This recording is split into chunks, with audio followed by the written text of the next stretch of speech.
What's up, YouTube? It's your friendly neighborhood GM, your host, Coach Keith, and welcome to Legends of Dice Cafe, where we learn about tabletop RPGs from old school to modern and do lots and lots of solo gameplay. Back with my weekly video like I do every Friday at 8 p.m. Eastern Standard Time.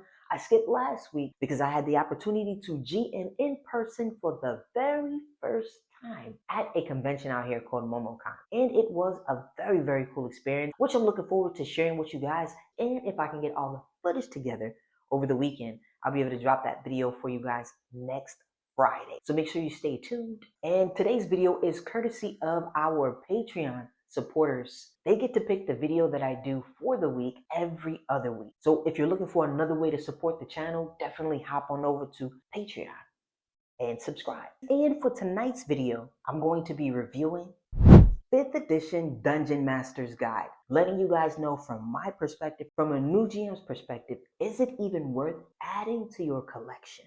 Don't forget, if you're digging the content, make sure you hit that thumbs up button because it makes YouTube think that I'm pretty freaking cool. We're also on Facebook. Make sure you like the fan page. And without further ado, let's go ahead and open it up. All right, 5e Dungeon Master Guide. So I've had this for almost a year now, and over the past few months, I've really started to actually look into it and delve into it a little bit more. And honestly, it has some pretty cool stuff in here, especially for a new GM, a new DM like myself. And I got the core book. So it came with this book, of course, and then it came with the player's handbook.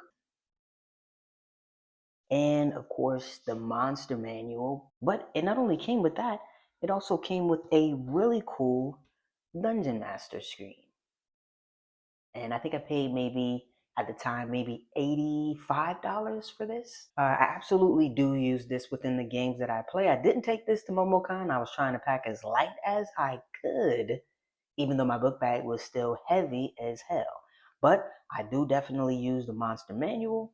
And of course, I use the player's handbook. And the Dungeon Master Guide, I pick up periodically just to kind of look through it and read through it. Personally, I think the art in here is very cool. It's broken up into 3 parts, which is really awesome. Part 1 is teaches you how to build your world. Part 2 teaches you how to create adventures. And Part 3 teaches you how to, it's about running the game, master of the rules. So it has some additional rules inside of here. It also has a few other sections, Dungeon Master's Workshop, and the appendix in the back.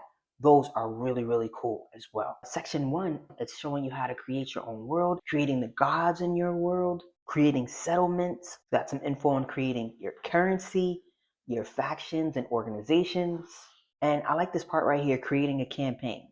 Another thing about this book, it does come with a lot of random tables in here, which honestly is good for a GM, and it's fantastic for solo play as well, to add into your solo games.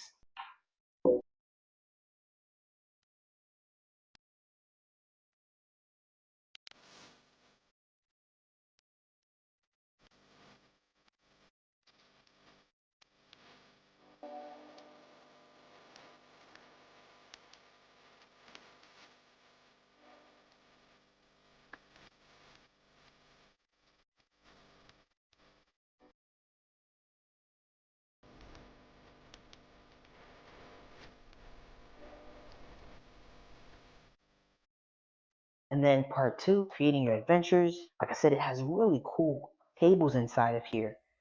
As far as goals, dungeon goals, wilderness goals, I love tables. Creating encounters. I like this part right here, creating non-player characters. And it has some pretty cool details. Your appearance, abilities, this I enjoy a lot. I'm trying to learn how to create more realistic or bring my NPCs a little bit more to life. So this is pretty cool. This part I've started to look through. Now I've heard that First edition has a better amount of tables, but at the current moment, this is what I'm working with. And if this is what you're working with, you can absolutely use this to create some pretty awesome adventures, including assisting you in creating your own world. Adventure environments, and again, my favorite part about this book is the tables inside of it. Of course, you've got your tavern name, which is always super cool. Religious building, tables. You can't go wrong with tables. And it's a super cool random urban encounters, random undersea encounters, which again, I'm looking forward to doing, either running actually both running and playing an undersea adventure. Random encounters at sea. It does have a quick section on creating traps. It does talk about different things in between adventures, like your downtime activities, but honestly, I haven't really found this very helpful when it comes to downtime activities. I do use this for my treasure. I forgot about that. I definitely do use this when I'm running my campaign. I use this for treasures and different types of magical items that I can provide to my players as well. And this is fantastic. So I definitely use this, as you can see with my special highlighter. And this book has tons and tons of random magical items. And who doesn't like finding magical items? Your section 3, I honestly have not used this section much. I did like this section right here, creating monster and modifying the monster so that it's not too challenging. It's challenging rating and creating quick monster stats. Yeah, so this section also has been a little helpful as well along the way. Like I said, I just started to delve into this, so definitely this part right here. I like this part right here as well, creating a spell and creating a magic item. The back of the book, honestly, for now, besides the treasure and the magical items, the back of the book is my favorite section at the moment. You've got random dungeons, you've got a dungeon stronghold, dungeon temple or shrine, tomb, treasure vault, general dungeon chambers, random traps, which I enjoy. I love throwing into the game. This section right here, monster list. The monsters, it's monsters by environment. The following tables organize monsters by environment and challenge rating. These tables omit monsters that don't customarily inhabit the environments included here, such as angels and demons. This is a pretty cool section as well. You've got coastal monsters, Arctic monsters, desert monsters, forest monsters, grassland monsters. Now, I do have Xanathar's Guide to Everything, and I did a quick review on that.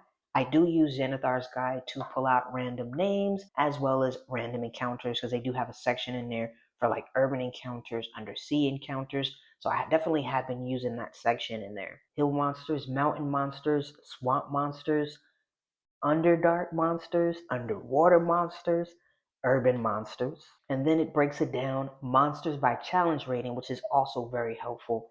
The index organizes the monsters in the monster manual by challenge rating, which is very, very cool. And this section I'm probably going to utilize within my campaign very soon, because I'm going to change things up at the end. We're a little bit more than halfway through. We've probably got about maybe 4 to 5 more sessions, and I'm currently running Dragon Heist. So I wanted to change up a few of the monsters in there, but I didn't want to make it too difficult for them. And another section in here, which is not a lot, but it's still a super cool section, maps. So it has some maps that you can just throw into your game.